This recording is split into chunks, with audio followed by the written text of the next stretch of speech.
Rebonjour et bienvenue, nous sommes toujours sur l'émission du plateau TV du Krebs Toulouse à l'occasion du Forum des métiers. Je reçois aujourd'hui à nouveau 3 invités. Je vous laisse vous présenter. Moi c'est Axel, j'ai 17 ans, je suis au Krebs de Toulouse en tant que joueur de baseball, au Pôle France de baseball. Moi c'est Alexis, j'ai 16 ans, je viens d'intégrer le Krebs cette année et je suis au pôle cyclisme de Toulouse. Et moi c'est Abdel, maître d'internat et coordonnateur à l'internat du Krebs de Toulouse. Le thème aujourd'hui sera donc la vie à l'internat. Et je commence par votre première question du coup. Alexis, c'est ton premier internat. C'est ça. Quels sont les gros changements que toi tu as notifiés et qui t'ont affecté le plus entre la maison et l'internat du coup? Il y a plusieurs changements. On devient beaucoup plus autonome en intégrant un internat. Une chose toute simple, pour la lessive par exemple, il faut s'organiser, mettre des jours précis pour pouvoir avoir une lessive propre tout au long de l'année. C'est bon, Axel? Moi du coup c'est mon deuxième internat, j'étais à Rouen avant d'intégrer le Krebs.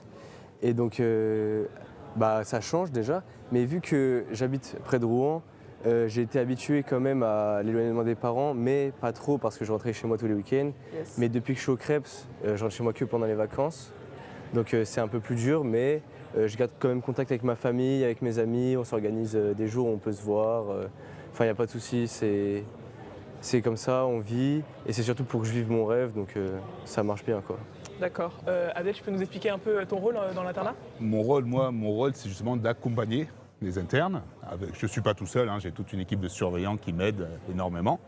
Et notre rôle à nous, c'est de les accompagner, de leur faciliter les choses. C'est compliqué, surtout pour les ultramarins qui viennent de la Réunion, qui sont là pratiquement 7 jours sur 7. Donc notre rôle à nous avec les surveillants et l'équipe pédagogique, c'est de leur faciliter les choses, de les accompagner. Okay. Nous, notre but, c'est quand ils quittent l'internat, qu'ils soient un peu plus adultes, qu'ils soient autonomes. Et nous, on est là pour les accompagner vers cette autonomie. Voilà. Qu'est-ce que vous diriez, à vous trois, qu'est-ce que la vie à l'internat vous a apporté? Du coup, vous en tant qu'interne et toi en tant que maître de l'internat, qu'est-ce que ça vous a apporté personnellement? Moi personnellement ça m'a apporté beaucoup d'autonomie du coup. J'ai déjà commencé, en fait c'était plus petit à petit. J'ai commencé, c'est pas moi qui faisais mes lessives quand j'étais à Rouen vu que j'entrais tous les week-ends, mais là c'est vraiment ma vie à moi, bien qu'il y a des choses que je ne fais pas encore comme tout le ménage de ma chambre ou mes repas, mais du coup après l'internat ça va venir. Mais du coup oui, ça nous apporte quand même de l'autonomie, du respect aussi pour les autres parce qu'on vit quand même en communauté, on est à côté de gens, il ne faut pas les déranger, il faut être respectueux. Il y a quand même des codes sociaux et donc voilà, ça nous apporte de la maturité, l'autonomie, on apprend à vivre ensemble. D'accord. Alexis? Comme le dit Axel, il y a l'autonomie, mais il y a aussi une grande part de maturité. Je pense qu'en entrant dans un internat, tu peux en ressortir plus mature et grandi. Donc je pense que c'est l'une des parts de l'internat, la maturité. Moi, ça m'a apporté pas mal de cheveux blancs, déjà, donc, parce que c'est une sacrée responsabilité. Non, mais plus sérieusement, moi, ça me permet de rester jeune, à force de fréquenter des jeunes, donc ça me permet de rester jeune. Mais vraiment, pour moi, c'est une grosse responsabilité, parce que c'est un internat où il n'y a que des mineurs, donc c'est vraiment une grosse responsabilité. On est là pour veiller à leur sécurité physique, mais aussi bien mentale. Donc c'est vraiment, quand on travaille comme ça avec de l'humain, c'est du travail, c'est du 7 jours sur 7 et du 24 heures sur 24. Donc il n'y a pas de pause, il n'y a pas de vacances, il n'y a pas de samedi, dimanche. Tant que j'ai des gamins à l'internat, le travail continue. Voilà. Non, c'est juste qu'après ça fait plaisir de les voir évoluer, de les prendre la première année. Et déjà au bout de la deuxième année, déjà ils ont évolué et ça fait plaisir. Et ça c'est une belle récompense en tout cas.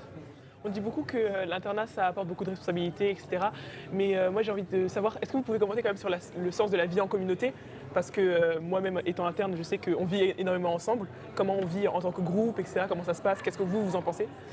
En fait, quand on est à l'internat en tant que sportif de haut niveau, surtout on vit avec surtout notre pôle à nous. Bien que j'aime beaucoup avoir des amis qui sont d'autres pôles, partager des expériences qui sont différentes. Comme ça, on apprend des autres. Et moi, j'aime ça. Mais on vit surtout avec notre pôle, on vit en groupe et moi ça me dérange pas, j'aime bien, je suis avec des amis tout le temps, on a toujours des choses à faire, même le week-end on sort, enfin on est quand même assez libre. Alors c'est quand même assez sympa de passer du temps avec des amis. Des fois on prend des autres amis, enfin on a des amis un peu partout. Lycée, on a l'internat dans notre groupe, on a l'internat avec les autres groupes et c'est vraiment une cohésion qui fait qu'on arrive à vivre tout au long de l'année loin de notre famille et c'est assez agréable. Et toi, Alex? Oui, c'est ça. Vivre dans un internat, vivre en communauté, c'est une belle découverte. On découvre de nouvelles personnes, pas forcément que dans notre pôle. On découvre aussi des pôles voisins, on va dire. Il y a aussi les amis du lycée, du pôle, et ça nous permet d'enrichir notre entourage. Nous, à l'équipe d'internat, on encourage ce mélange. On encourage ce mélange. C'est vrai que les internes, parce qu'il y a les externes aussi qui viennent se greffer, mais effectivement, au départ, ils ont tendance à rester entre leurs pôles, ça les rassure. Mais très vite, ça se mélange, on met en place des activités aussi afin qu'ils se mélangent. On fait une fête chaque semaine avant les vacances, on fait une fête où tout le monde se mélange. Et le but, c'est qu'ils ne restent pas chacun, c'est qu'ils se découvrent les uns les autres. Et ça, c'est agréable. De voir les pôles mélangés et tout, c'est vraiment agréable à regarder. D'accord. Et une fois de plus sur le développement de chaque interne, toi Abdel, est-ce que tu dirais qu'il y a une espèce de ferveur, une espèce d'euphorie à voir un jeune grandir? C'est l'euphorie, ouais, c'est le terme exact. Ouais. Ça, quand on a des, tu vois, ça commence à partir de la 4e. Il y en a qui restent jusqu'à la terminale, donc jusqu'au bac. Et c'est vrai que tu le vois évoluer tout au long de l'année. Et c'est euphorisant. Et c'est surtout une récompense de notre travail à nous et aux surveillants de voir ces gamins arriver, ils sont encore des enfants. Et quand ils partent de là, c'est des adultes. Ça fait vraiment plaisir. Même si pour certains, c'est un peu plus difficile que d'autres. Chacun a son rythme. Mais ça fait toujours plaisir. D'accord. Et est-ce que vous avez une petite anecdote de vos premières années en internat? Alors première année en internat, c'était il y a quand même longtemps. Moi je suis arrivé en 4e à Rouen.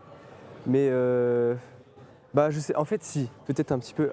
Au début j'étais vraiment tout seul. Enfin, je m'enfermais un petit peu parce que en 4e c'est dur quand même le changement maison-internat. Mais il y a quand même des gens qui ont réussi à... En fait, j'étais dans ma chambre tout seul, je regardais souvent Netflix, tout ça. J'étais sur mon téléphone, un peu tout seul. Et mes potes du baseball ont commencé à me faire des blagues en prenant mon téléphone, en le cachant un peu partout dans l'internat pour que je... Et ils le cherchaient avec moi, en fait. Et donc comme ça, on créait quand même un esprit de groupe. Et en même temps, ils me faisaient sortir de ma chambre, quoi. Donc non, c'était quand même... c'était sympa quand même. C'est rigolo. Moi c'est ma première année, mais je n'ai pas forcément d'anecdotes. Je pense qu'il y en aura bientôt, mais en tout cas pour le moment, il n'y en a pas. D'accord. Oh, des anecdotes, moi, il faudrait la journée. Il y en a des anecdotes.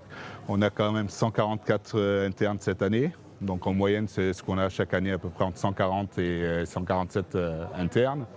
Et des anecdotes, oui, il y en a plein, oui.